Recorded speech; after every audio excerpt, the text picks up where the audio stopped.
Chapter 14. The Royal Palace. High Priest Manoel walked into the royal council chambers when he heard a voice shout, "You're late!" He flinched and froze. What? He thought. Sitting in a dark corner sat Great Leader, partially obscured by shadows, like a spider tucked back in a hole. "Oh, I'm always early." Manoel was a lot of things, but he was never late. He took a moment to check. "I am on time. It is he who is early," he thought. "Please accept my apologies," said Manoel. Treasurer Nermin walked in next. "You're late," yelled out Great Leader. "Sorry, Your Highness." Nermin quickly apologized and bowed. Mayor Zun entered next. "You're late." "I was delayed by the traffic," protested the mayor. Then General Tala entered the room. "You're late." "It won't happen again, sire," he said with a grimace on his face. "Military men are never late." The general thought as he tried to reconcile what was happening here. "You're late." Caught off guard, Papadopoulos cast a furtive glance around the room, wondering what Great Leader was up to. Bowing, he said, "My apologies, sire." "Don't be late," Great Leader commanded. "Yes, sire," they all returned in unison. "Nermin, report on my silver mines." "The mine has experienced he paused, an operational shutdown. They lost control of the mine." "There has been an insurrection?" yelled Great Leader. "Maybe. Someone or something has taken over control." "We have given them so much, and this is how they repay us," shouted Great Leader. He took a deep breath and continued, "General, send troops to put down the insurrection. Send an entire legion if you have to. I want all those responsible executed. Make an example of them for all to see." "Yes, sire," answered General Tala.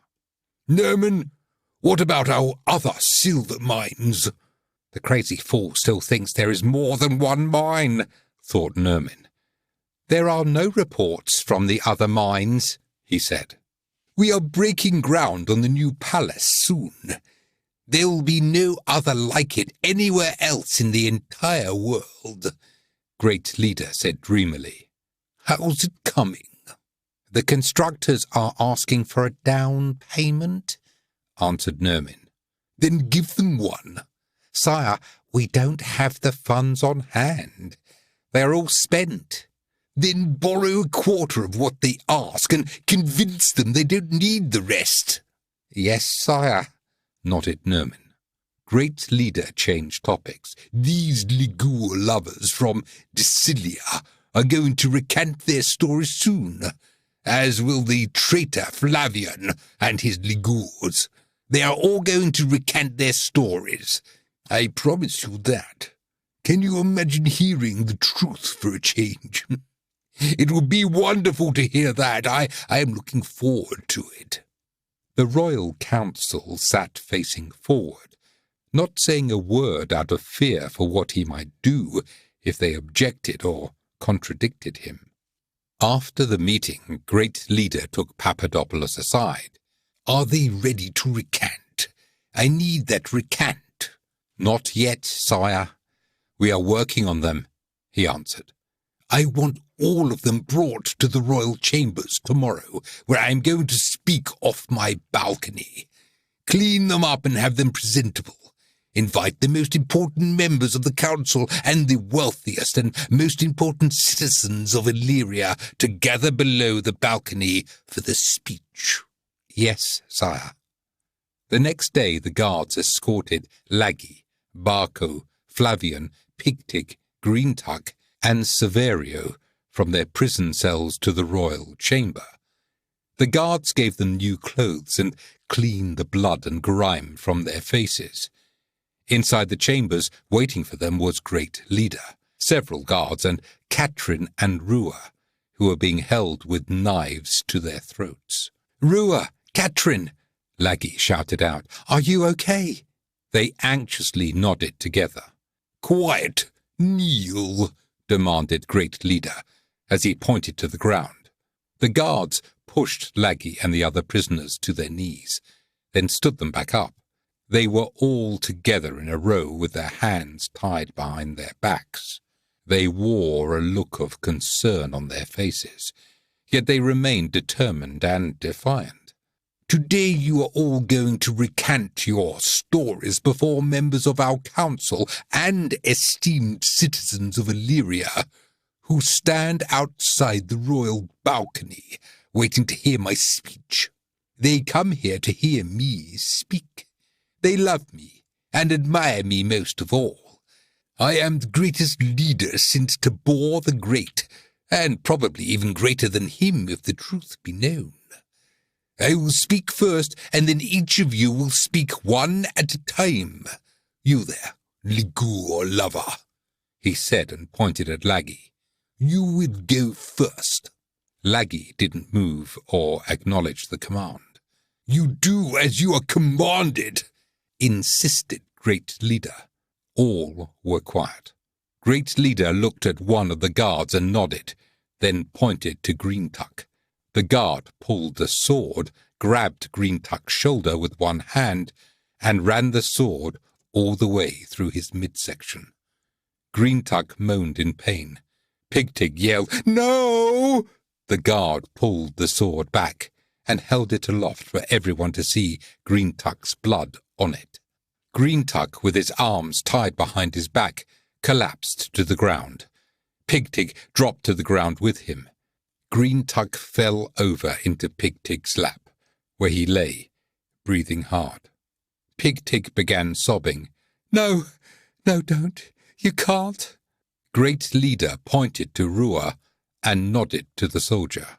"Stop!" yelled Laggy. "Don't hurt them. I will do as you want." "And the rest of you?" Great Leader asked. They all nodded in agreement. "Good. I will speak first, and then each of you will speak in turn. If I don't like what you have to say, then I will start killing these others until you start saying what I want to hear." With confidence, Great Leader turned and walked onto the balcony. As he approached the balcony wall, a tiny bird was spooked and leapt off a ledge, flying towards him. Great Leader caught the movement out of the corner of his eye and quickly turned to face it. His eyes grew wide with fear as it approached him. He had always been terrified of birds. He screamed like a little girl with a spider on her clothes. He yelled, "Kill it!" as he waved his arms wildly about his head. The little bird managed to dodge his flailing arms, but her foot got caught in a tangle of his hair as she tried to fly by. In a fearful panic, Great Leader stepped backwards. A guard yelled, "No!" from below. The crowd could see Great Leader backing up towards the edge, but it happened so quickly. To their shock, he went over the balcony backwards and plunged head-first to the stone pavement below. The crowd gasped. Great Leader lay on his back, facing upward to the sky, with blood pooling around his head. His eyes were open but not moving. Next to his head was a tiny bluebird with her little foot tangled in his hair. The little bird's long journey from the Lost Valley had come to an end. A person in the crowd said, "He fell over the balcony." "He isn't moving," someone else said. "Is he okay?" "Looks like he's dead. The bird scared him. Did you hear him scream? He screamed like a little girl." Another said, "He was killed by a little bird." Guards ran to Great Leader. They found him unresponsive and without a pulse. The fall had killed him. Inside the royal chamber, all those watching saw Great Leader go over the balcony. The guards rushed to the edge and looked over it. One of them called out, "How is he?" A voice below said, "He's gone." Stunned and silent, The guards returned to the royal chamber. One said, "Great leader has died." "Untie me," commanded Flavian. The guard looked confused. "You know who I am," he insisted. The guard nodded. "Untie me," he repeated. The guard reluctantly complied. Pointing to his friends, he said, "Release the others." The guards hesitated. "Now," commanded Flavian. At that, the guards freed the others. "Come with me. We must move fast," said Flavian. Greentuck had passed away in Pigtig's arms. Pigtig was covered in blood. They picked up Greentuck's limp body and carried it out of the royal chamber. Papadopoulos just heard the news of Great Leader's demise and grinned with a wide, wicked smile. He was glad Great Leader was gone. This opened the path for his rise to power. He had learned a lot from Great Leader, but most importantly, he had learned how to become a king in a democracy through the use of lies, bullying, and thuggery to manipulate the council. He planned to start immediately. There was no time to lose. He would call a special assembly of the council, but first he needed to locate and meet with someone. The word spread quickly around the capital city. Fights began to break out. Great Leader's supporters didn't want to believe he had died in such a shameful manner. They were willing to fight anyone who might suggest such a thing. Flavian took everyone to the temple of the Maiden of the Hot Sea.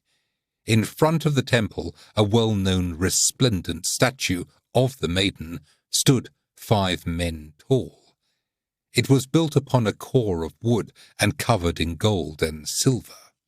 While they marveled at the sight, Flavian entered and spoke with the priest, and they were let inside the temple. Once inside, they finally spoke. Laggy looked at Catherine and Rua and said, "We were so worried about you." "That's right," agreed Barco. Catherine frowned, looking at Laggy, and said, "They have beaten you. Are you okay?" "We are okay," Laggy nodded. "It appears Great Leader wanted us alive so we could recant, or I suspect we would be dead by now." "We have all your things that were taken from you when you were captured," said Flavian when he returned. "You will be safe here now, but I suspect Papadopoulos will make a move to gain power. Perhaps he will be king. General Zukris will give you escorts to get you safely to the border of the country. They will be here shortly. You can stay here for the night, if you like." "We will stay for the night and start in the morning," said Laggy. "We are going to take Ranger Greentuck to the mountains for a send-off and a burial before we resume our journey. Pigtig has decided to return to Liguria and join the Rangers in the battle against the goblins.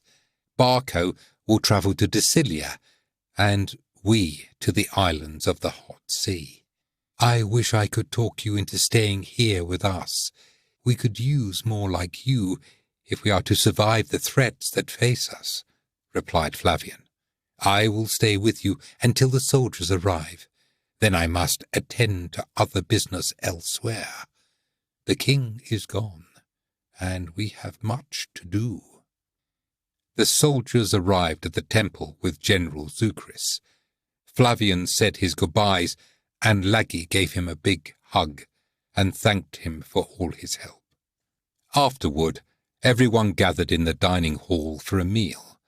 The Illyrian soldiers were drinking ale and very festive. They didn't seem to care for Great Leader and were gladdened by his passing.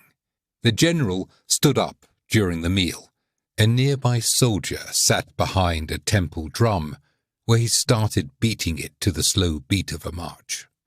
The general called out with a dry and sad voice, "The Lady of Arasi called back to me." As he began, the other soldiers joined in with him, while the drum continued to beat a steady military cadence. "Return, Illyrian soldier, across the deserts of Decilia. Return Illyrian across the hot sea, on the dry road to Aracy, where rumbles the dark thunder from the purple mountains.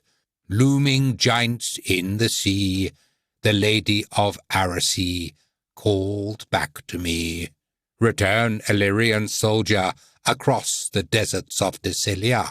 Return, Illyrian, across the hot sea, on the dry road to Aracy, where rumbles the dark thunder from the purple mountains. Looming giants in the sea. "Hear, hear!" one of the soldiers yelled out as he raised his mug of ale, and they toasted the evening. "The king is gone!" another yelled. "The king is gone!" they roared and toasted. "To the democracy restored!" a soldier yelled. "To the democracy restored!" they shouted and toasted. Laggy leaned over and whispered to the general, "What does that poem mean?" The general looked down at his plate, a little sad, and said, "It is a love poem. Soldiers are made to travel to foreign lands. When the soldier returns home, he dreams of a love left behind. The dreams she is calling back to him to return. He is sad. He can't." "Like those soldiers, he misses someone," thought Laggy. "Do your soldiers travel to distant lands?" asked the general. "We don't have soldiers, and no one has ever visited our islands. Before the goblins, we never had a war. There was no one to fight," Laggy answered. Long into the night they celebrated and toasted the news, and the many things they were thankful for.